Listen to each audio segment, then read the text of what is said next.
నేను మాలమహనాడు ఆర్గనైజేషన్ నుంచి నేను ఈరోజు ఈ అమ్మాయికి మద్దతు తెలపడం కోసం వచ్చాను.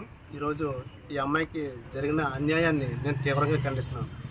ఈ అమ్మాయి మనోవేదనకి గురయ్యేటట్టు చర్యలు తీసుకున్నటువంటి మన రంబాల విష్ణు గారిపై రాష్ట్ర ప్రభుత్వం కఠినమైన చర్యలు తీసుకుని శిక్షించవలసిందిగా కోరుకుంటున్నాను. అలా విష్ణు గారు ఈయన ఆంధ్రజ్యోతి విలేకరు.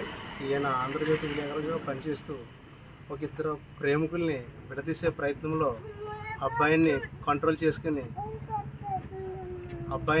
అమ్మాయిని మోసం చేసే విధంగా మోసపూరితమైన మాటలు అబ్బాయికి చెప్పి ఈ అమ్మాయిని మోసం చేసే ప్రయత్నంలో అదేవిధంగా అమ్మాయిని కులం పేరుతో ద్వేషించి ఇటువంటి దుష్ట చర్యలకి పాల్పడినటువంటి ఈయన రంబాల విష్ణు గారిపై